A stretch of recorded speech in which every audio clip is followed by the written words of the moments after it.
Hello student, 27 फरवरी को जितने बच्चे विज्ञान का पेपर देने वाले हैं उनके लिए वीडियो बहुत ही ज्यादा इंपॉर्टेंट है। आज मैं आप लोगों को वायरल पेपर आप लोगों को बताने वाला हूँ। देखिए, कोड आप याद कर लीजिए 824 DD। ठीक है, यही कोड के पेपर आप लोगों के एग्जाम में आने वाले हैं 27 फरवरी के पूरे ये पेपर जो है ना, आज ही पूरे के पूरे पेपर रट लो। जितने भी क्वेश्चन इसमें है सारे क्वेश्चन आएंगे आपको 27 फरवरी को, और पूरे के पूरे प्रश्न करके आना।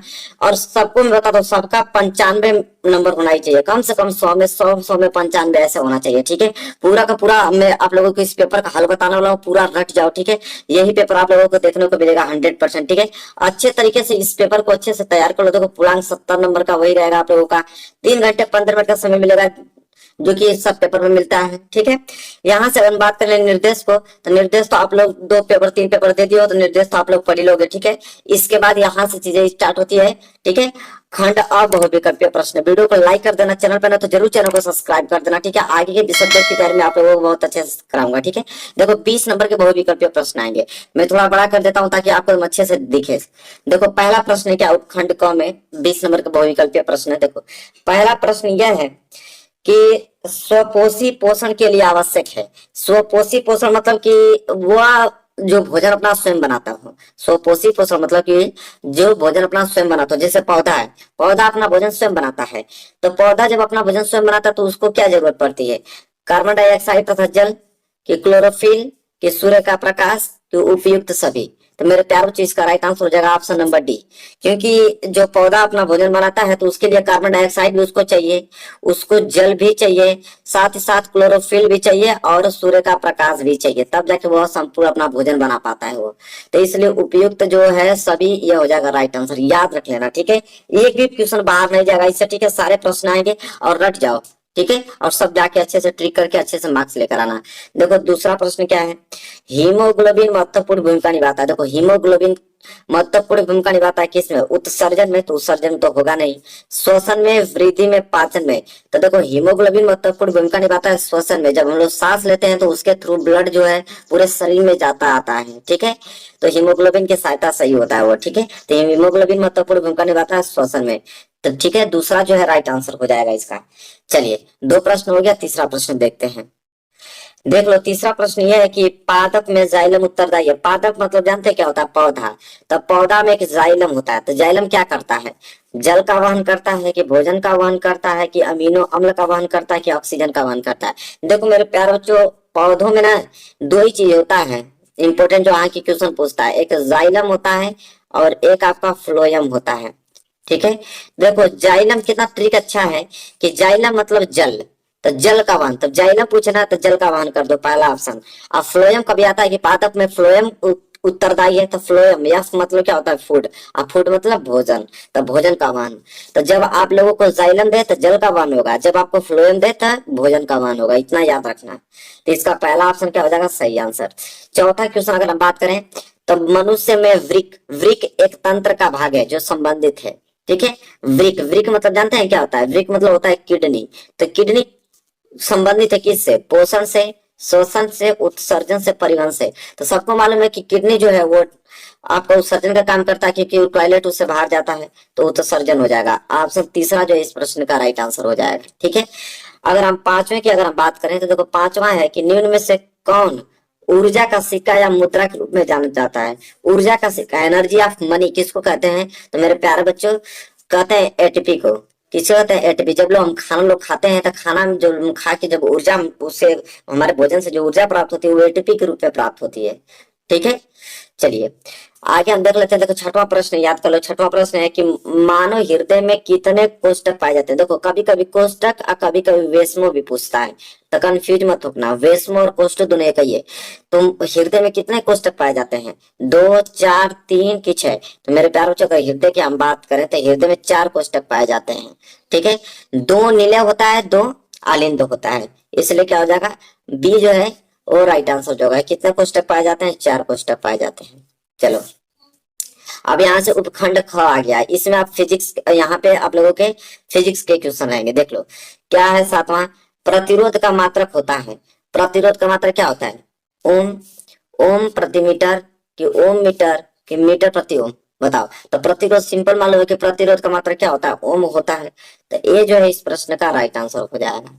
ठीक है, आगे हम बात करें तो आठवां प्रश्न देख लो। आठवां प्रश्न क्या है कि किसी विद्युत धारावाही सीधी लंबी परिनालिका के भीतर चुंबकीय क्षेत्र शून्य होता है, इसके सिरों की ओर जाने पर घटता है, इसके सिरों की ओर जाने पर बढ़ता है, कि सभी बिंदुओं पर समान होता है। देखो, किसी भी धारावाही जो सीधी लंबी परिनालिका होता है उसके भीतर जो चुंबकीय क्षेत्र होता है ना, वो सभी बिंदुओं पर समान होता है। इसलिए ऑप्शन डी जो है इस प्रश्न का राइट आंसर हो जाएगा। सभी बिंदुओं पर क्या होता है, समान होता है, इसलिए डी जो है राइट आंसर होगा।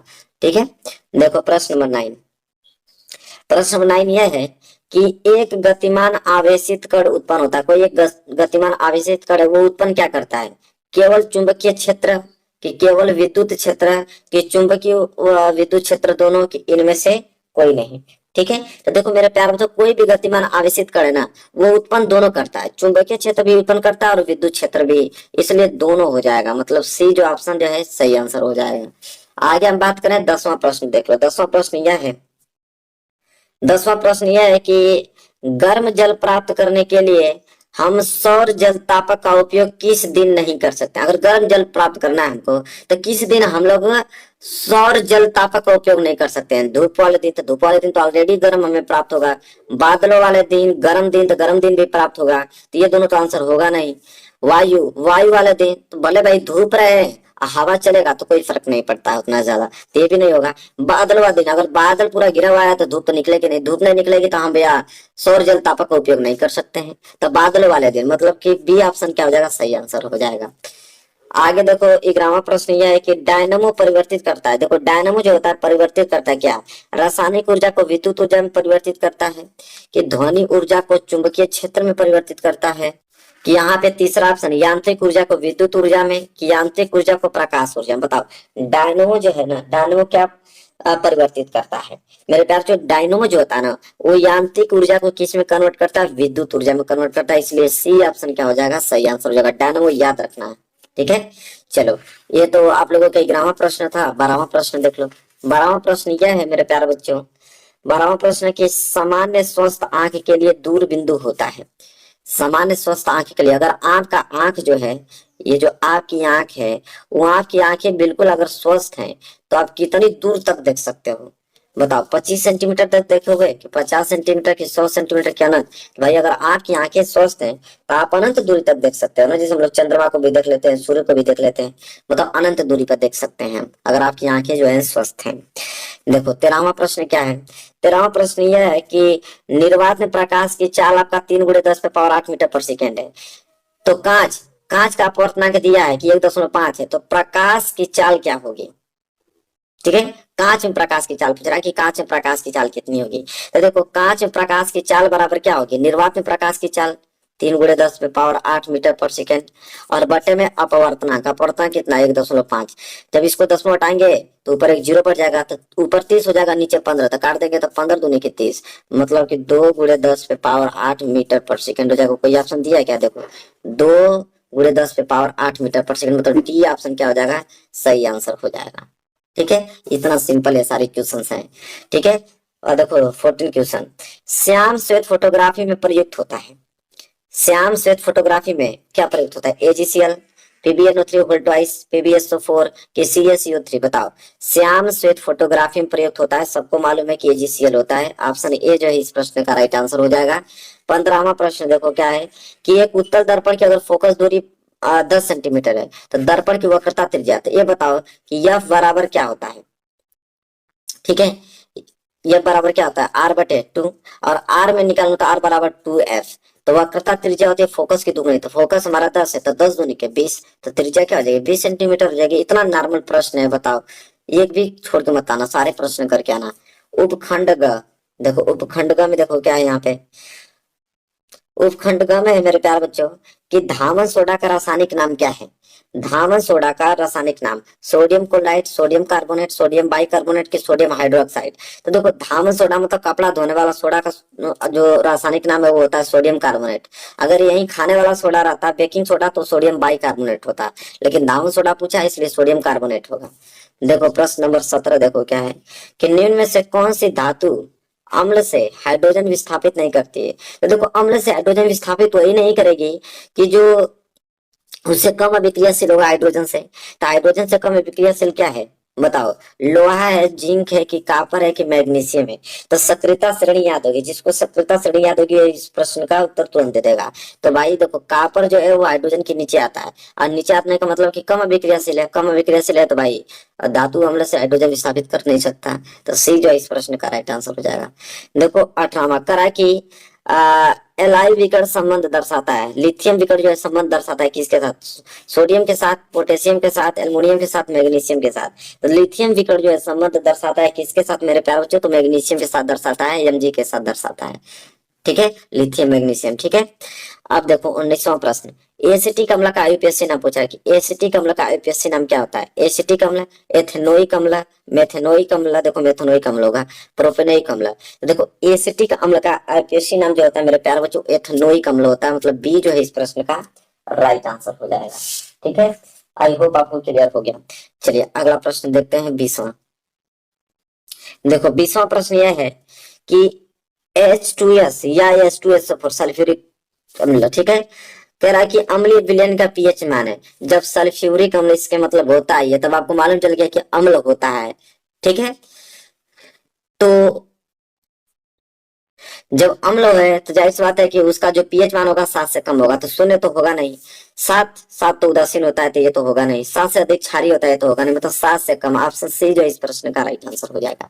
तो देखो 20 एमसीक्यू क्वेश्चन हमने यहाँ पे आप लोगों को करा दिया, पूरा का पूरा रट जाना। इसके बाद यहाँ पे खंडवा वर्णनात्मक प्रश्न आएगा 4 नंबर के लिए। अब बताओ 4 नंबर के लिए यह प्रश्न बताओ छोड़ के आओगे कि वर्ण विक्षेपण से क्या तात्पर्य है, उदाहरण देकर समझाइए। वर्ण विक्षेपण नहीं जानते हो कि वर्ण विक्षेपण क्या होता है? जब प्रिज्म से जब प्रकाश की किरण जाती है तो 7 रंगों में विभक्त हो जाती है परावर्तन के पश्चात। अब बताओ नहीं लिख पाओगे? दूसरा प्रश्न तैयार कर लो। प्रकाश परावर्तन कितने नियम होते हैं? 2 नियम होते हैं भाई। चित्र द्वारा समझाने के लिए बोला है, चित्र द्वारा तुम लोग समझा दोगे। ठीक है, एकदम सिंपल है। 4 नंबर उठा ले जाओगे फ्री में। और 4 नंबर के लिए तो ये पूछा है कि विद्युत मोटर का नामांकित तारे खींचिए तथा इसका सिद्धांत कार्य विधि स्पष्ट कीजिए। विद्युत मोटर में विभक्त वलय का क्या मत है ये भी बताना है 4 नंबर के लिए। ये तो मॉडल पेपर में भी आप लोगों को प्रश्न दिया था। ठीक है, ये तीनों प्रश्न कितने सिंपल हैं, और सारे इंपोर्टेंट क्वेश्चन में 2-2 घंटे की जो मैराथन बनाया हूँ उसमें सारे प्रश्न को जिक्र किया हूँ, सभी हल सहित बताया हूँ। अब बताओ ये चौथा मॉडल पेपर में क्वेश्चन था कि दक्षिण हस्त अंगुष्ठ नियम अंगूठे की दिशा का क्या निर्दिष्ट करता है, और यह नियम किस प्रकार से फ्लेमिंग के वामाहस्त नियम से भिन्न है, और किसी क्षैतिज शक्ति संचरण लाइन में पूर्व से पश्चिम दिशा की ओर विद्युत धारावाही प्रवाहित हो रही है, और इसके ठीक नीचे की किसी बिंदु पर चुंबकीय क्षेत्र की दिशा क्या होगी। मतलब आपको फ्लेमिंग के दक्षिण हस्त नियम लिखना है और उसी के साथ फ्लेमिंग के वामाहस्त नियम भी बताना है, तभी तो आप कंपेरिजन कर पाओगे कि उसे अलग क्यों है। तो एक साइड आप दक्षिण हस्त नियम लिख देना, अंगुष्ठ का नियम, इस बार फ्लेमिंग के वामाहस्त नियम लिख देना, अंतर समझ में आ जाएगा। ये अगर ये नहीं कर पाओगे तो एक ऑप्शन दिया है कि विद्युत जनित मतलब जनरेटर, विद्युत जनरेटर का सिद्धांत तथा कार्य विधि स्पष्ट कीजिए। विद्युत मोटर में विभक्त वलय का क्या मतलब है। मेरे प्यारे बच्चों जितना क्वेश्चन इसमें है सारे क्वेश्चन को रट जाना, मेरा कहना मानना, एक प्रश्न बाहर नहीं जाएगा। ठीक है, सारे प्रश्न रट जाना। इसके बाद ये प्रश्न 6 नंबर के लिए था। अब खंड ख स्टार्ट हो गया। यहाँ पे देखो क्या है, देखो कह रहा है कि निम्न रासायनिक अभिक्रियाओं के लिए संतुलित रासायनिक समीकरण लिखिए। अब देखिए संतुलित रासायनिक समीकरण लिखना है, देखिए मैं आपको हल करके बता देता हूँ, इसमें आप कंफ्यूज हो जाओगे। देखिए देखो बोला है कि सल्फ्यूरिक अम्ल और सोडियम हाइड्रोक्साइड के जलीय विलयन परस्पर अभिक्रिया करके जलीय सोडियम सल्फेट और जल बनाते हैं। अब ध्यान सुना, सल्फ्यूरिक अम्ल बोला, सल्फ्यूरिक अम्ल का सूत्र आपको मालूम होना चाहिए कि भैया सल्फ्यूरिक अम्ल को होता है SO4 होता है सल्फ्यूरिक अम्ल। क्लियर? इसके बाद कह रहा है सोडियम हाइड्रोक्साइड से विक्रिया करता है। तो सोडियम हाइड्रोक्साइड का मतलब होता है NaOH, सोडियम हाइड्रोक्साइड। अब विक्रिया करके क्या बनाता है? तो देखो विक्रिया करके यहाँ पे बना रहा है आपका सोडियम सल्फेट और जल बनाता है। सोडियम सल्फेट का सूत्र होता है sodium Na2 sulphate SO4, sodium sulphate, और प्लस जल बनाता है मतलब H2O बनाता है। संतुलित करने के लिए बोला है तो संतुलित कर दो। यहाँ पे संतुलित करोगे, देखो सोडियम यहाँ पे 2 है और सोडियम यहाँ पे 1 है, इसलिए यहाँ पे 2 लगा दो। ठीक है, तो 2 लगा दोगे तो यहाँ पे हाइड्रोजन 2 और यहाँ पे हाइड्रोजन 4 हो जाएगा। यहाँ पे हाइड्रोजन 2 ये तो यहाँ पे 2 लगा दो। अब पूरा का पूरा यहाँ पे हो जाएगा संतुलित। इसी तरह बी वाला देख लो क्या है, कह रहा है कि फास्फोरस क्लोरीन गैस में जलकर फास्फोरस पेंटाक्लोराइड निर्मित करता है। मतलब कर रहा है फास्फोरस क्लोरीन गैस अभिक्रिया करता है। तो फास्फोरस का सूत्र क्या होता है? P होता है। किसके साथ अभिक्रिया करा है? क्लोरीन गैस के साथ, Cl2 के साथ, क्लोरीन गैस के साथ। और क्या बना रहा है? तो देखो फास्फोरस पेंटाक्लोराइड। तो देखो P से फास्फोरस और पेंटाक्लोराइड के लिए हम लगाएंगे Cl5। संतुलित करने के लिए इसको संतुलित कैसे करेंगे? तो देखो संतुलित यहाँ पे ये होगा कि यहाँ पे क्लोरीन 5 है, यहाँ पे क्लोरीन 2 है। तो हम एक काम करें कि इसको क्लोरीन को 10 बना देते हैं। यहाँ पे 2 लगा देंगे तो क्लोरीन 10 हो जाएगा, और क्लोरीन यहाँ पे 2 है तो यहाँ 5 लगाने क्लोरीन 10 हो जाएगा। लेकिन फास्फोरस यहाँ पे 2 हो जाएगा, फास्फोरस यहाँ पे एक ही है तो इसके आगे 2 लगा दो तो ये भी आपका फास्फोरस भी 2 हो जाएगा। ठीक है। इसी तरह अगर सी वाला हम करें तो सी वाला क्या है? जिंक प्लस सिल्वर नाइट्रेट मिला के बना रहा है, जिंक नाइट्रेट प्लस सिल्वर बना रहा है। तो देखो जिंक का सूत्र क्या होता है? Zn। ये हो गया जिंक। और प्लस सिल्वर नाइट्रेट का सूत्र क्या होता है? सिल्वर मतलब एज या नाइट्रेट का NO3, सिल्वर नाइट्रेट। अब बना क्या रहा भाई कि जिंक नाइट्रेट, जिंक नाइट्रेट मतलब Zn, नाइट्रेट मतलब हो जाएगा जिंक 2 देता है तो NO3 होल ट्वाइस हो जाएगा। ठीक है। और प्लस क्या बनाता है? सिल्वर, सिल्वर मतलब Ag बनाता है। इसको संतुलित करना है तो यहाँ पे आप 2 लगा दो। ठीक है। Ag2 हो जाएगा तो यहाँ पे भी 2 लगाना पड़ेगा, Ag2। देखो NO3 2 बार, NO3 2 बार। ठीक है। हो गया आप लोगों का क्लियर? जिंक अकेला, जिंक अकेला। ठीक है। डी वाला देखो, डी वाला magnesium plus hydrogen chloride. Magnesium मतलब क्या हो जाएगा? Mg। और हाइड्रोजन क्लोराइड मतलब, हाइड्रोजन क्लोराइड मतलब कि आपका हाइड्रोक्लोरिक अम्ल मतलब कि HCl। ठीक है। मिलके क्या बनाता है? मैग्नीशियम क्लोराइड बना रहा है, मतलब कि MgCl2 magnesium chloride plus hydrogen gas तो H2 बना रहा है। इसको संतुलित करना है तो हाइड्रोजन 2 है, बस यहाँ पे 2 लगा दो, हाइड्रोजन 2 हो जाए, मैग्नीशियम एक, क्लोरीन 2, क्लोरीन 2, बात खत्म। तो ये भी प्रश्न देखो आ गया तुरंत। क्लियर हो गया कि नहीं? बिल्कुल। तो इस प्रकार के यहाँ पे प्रश्न है। ये छठवां प्रश्न कर लोगे, 4 नंबर के लिए है। देखो कुछ तत्वों के परमाणु क्रमांक दिया है कि 10, 20, 7, 14। ठीक है। पूछ रहा है कि तत्वों की पहचान करना है। ठीक है। तत्वों की यहाँ पे पहचान, पहला है कि तत्वों की पहचान कीजिए कि जिसके परमाणु क्रमांक 10 है तो वो कौन से तत्व होंगे, जिसके 20 है उसके कौन से होंगे, 7 कौन है, 14 कौन से। तो पीरियोडिक टेबल याद है तुरंत कर दोगे। ठीक है। 2 2 नंबर के। ठीक है कि आवर्त सारणी में तत्वों के समूह की संख्या तथा आवर्त भी पहचानना है। तो यहाँ से 2 नंबर उससे मिल जाएगा, इसको करेंगे तो 2 नंबर, 4 नंबर मिल जाएंगे। ऐसे ऐसे प्रश्न है जो कि आसानी से कर पाओगे। 7वां प्रश्न अगर हम बात करें तो निम्नलिखित अभिक्रियाओं में से प्रत्येक के संतुलित रासायनिक समीकरण। ये लोग देखो सबसे लोग इसमें परेशान होते हैं, इसलिए मैं आप लोगों को ये बता रहा हूँ। ठीक है। सबसे ज्यादातर लोग इसमें परेशान होते हैं, ये कर नहीं पाते हैं संतुलित, इसलिए मैं इसको सबसे ज्यादा तो बता देता हूँ। देखो 6 है ना, मैं 6 बता देता हूँ ताकि आपको कोई दिक्कत ना हो। ठीक है। क्योंकि इसमें लोग संतुलित नहीं कर पाते हैं, बहुत लड़के करके आ जाते हैं, कंफ्यूज हो जाते हैं इसमें। देखो क्या है? कैल्शियम हाइड्रोक्साइड करा, कैल्शियम हाइड्रोक्साइड की अभिक्रिया किससे यहाँ पे कराएं? क्वेश्चन मार्क, किससे कराएं? यहाँ पे कैल्शियम कार्बोनेट प्राप्त हो और जल प्राप्त हो। तो देखो मेरे प्यारे बच्चों, हम लोग करेंगे क्या कि यहाँ पे बोला है कैल्शियम हाइड्रोक्साइड, तो पहले तो कैल्शियम हाइड्रोक्साइड का सूत्र मालूम होना चाहिए। तो देखिए पहला हम ए वाला कर रहे हैं, कैल्शियम हाइड्रोक्साइड तो हो जाएगा Ca, हाइड्रोक्साइड का OH होल ट्वाइस।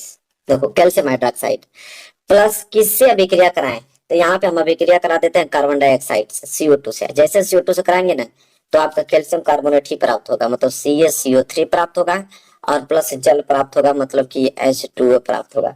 संतुलित की बात करें तो ऑलरेडी ये संतुलित है, संतुलित करने की जरूरत ही नहीं इसमें। ठीक है।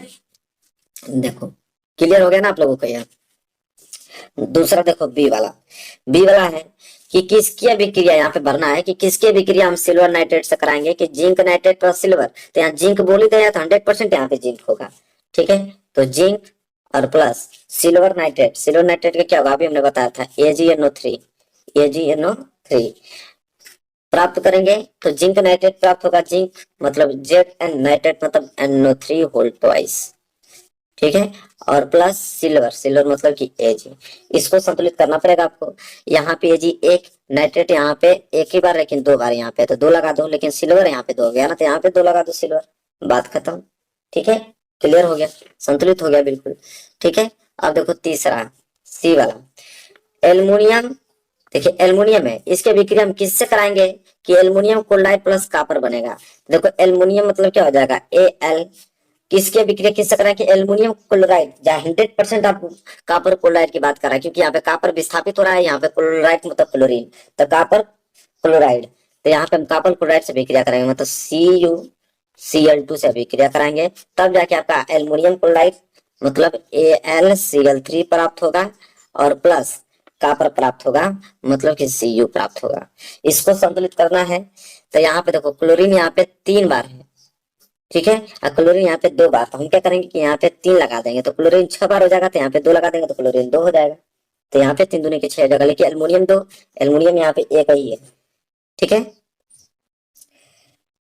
तो अब क्या होगा, यहाँ पे एल्युमिनियम यहाँ पे एक ही है, तो इसलिए हम एल्युमिनियम के यहाँ 2 लगा देंगे, ठीक है। और कापर यहाँ पे एक ही है, लेकिन कापर यहाँ पे 3 है, तो यहाँ पे 3 लगा देंगे तो 3 कापर भी हो जाएगा। तो इस तरह देखो कितना आसान है।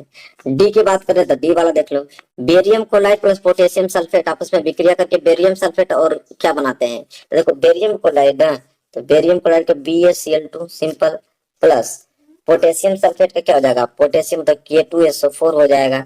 आपस में विक्रिया करके बना रहा है क्या, पोटेशियम और बेरियम सल्फेट बना रहा है ना, तो BaSO4 बनाएगा और प्लस और क्या बनाएगा, तो और क्या बनाएगा यहाँ पे, यहाँ से आपका K बच गया, यहाँ पे KCl बच गया, ठीक है। तो यहाँ पे हो जाएगा आपका KCl। संतुलित करने की बात करें तो यहाँ पे आप 2 लगा दो, क्योंकि पोटेशियम 2 है, पोटेशियम 2, क्लोरीन यहाँ पे 2, क्लोरीन 2, ठीक है।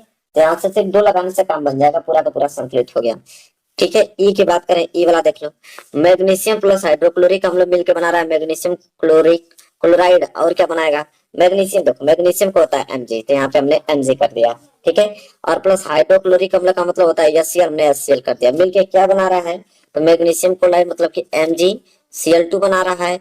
और क्या बनाएगा यहाँ पे आपको H मतलब हाइड्रोजन गैस बनाएगा, H2 बनाएगा। संतुलित करने की बात करें तो संतुलित यहाँ पे हाइड्रोजन 2 है, हाइड्रोजन 1 है, तो यहाँ पे 2 लगा दो, क्लोरीन भी 2, मैग्नीशियम 1, लास्ट है F वाला देख लो इसका, कि इसके विक्रिया क्लोरीन से कराएंगे तो हाइड्रोजन क्लोराइड प्राप्त होगा। सिंपल यहाँ पे हाइड्रोजन से विक्रिया कराएंगे यहाँ पे, ठीक है, मतलब यहाँ पे होगा H2 के विक्रिया जब हम क्लोरीन से कराते हैं तो हमें हाइड्रोजन क्लोराइड प्राप्त होता है, मतलब कि HCl प्राप्त होता है, HCl। संतुलित करना होगा तो हाइड्रोजन 2 है, यहाँ पे 2 लगा दो, क्लोरीन भी 2, सिंपल। तो देखो 6 हमने अच्छे से करा दिया, ठीक है। ज्यादातर लड़के कंफ्यूज होते हैं, अगर ये नहीं करना चाहते हो तो अथवा करके ऑप्शन दिया भाई, संयोजन विक्रिया किसे कहते हैं, सिंपल 2 नंबर उठा ले जाओगे। संक्षारण किसे कहते हैं, भर्जन किसे कहते हैं, और वो नहीं आ रहा तो इसकी परिभाषा 2 नंबर के लिख दो, 6 नंबर वैसे भी मिल जाएगा। अखंड पूरा प्रश्न याद करके जाना है, पूरा प्रश्न में कराया हूँ, ठीक है, इंपोर्टेंट क्वेश्चन में पूरा रट जाना भी बता दो। आत्मसर्जन से आप क्या समझते हैं, इसका क्या मतलब, बहुत ज्यादा इंपोर्टेंट है, ठीक है, 4 नंबर के लिए रट जाना मैं बता रहा हूँ आप लोगों को। 9 प्रश्न, मनुष्य के हृदय की आंतरिक संरचना का स्वच्छ नामांकित चित्र बनाइए, 4 नंबर। समझा तथा समरूप अंगों को उदाहरण देकर समझाइए, 4 नंबर। इसके बाद प्रश्न 11 में 2 ऑप्शन दिया, एक वृक्कों में मूत्र का निर्माण की प्रक्रिया सचित्र वर्णन कीजिए, बहुत इंपॉर्टेंट है 6 नंबर के लिए। अगर ये नहीं कर पाते हो तो अथवा करके ऑप्शन दिया है कि मानव के नर जनन तंत्र का सचित्र वर्णन कीजिए, 6 नंबर यहाँ से आपको प्राप्त हो जाएगा। तो मेरे प्यारे बच्चों देखो, सारे प्रश्न हमने बता दिया, पूरे का प्रश्न याद होना चाहिए, जितना प्रश्न बता रहा हूँ याद करना, तब जाके आप 95% ला सकते हो। जितना प्रश्न अब पूरे के पूरे मैंने 2-2 घंटे के जो इंपॉर्टेंट क्वेश्चन बताया उसमें सारे प्रश्न मिल जाएंगे, अन्यथा आपके पास बुक होगा, क्वेश्चन बैंक होगा, वहां से छाट कर याद कर लेना, बस हो गया, ठीक है। तो मेरे प्यार बच्चों ये पूरा वायरल पेपर जो आप लोगों को पूरा सोल्यूशन कराया हूँ, सारे करके चले आना, ठीक है, एक भी प्रश्न छोड़ना मत एग्जाम में। तो चलिए नेक्स्ट वीडियो में मिलेंगे, तब तक के लिए धन्यवाद।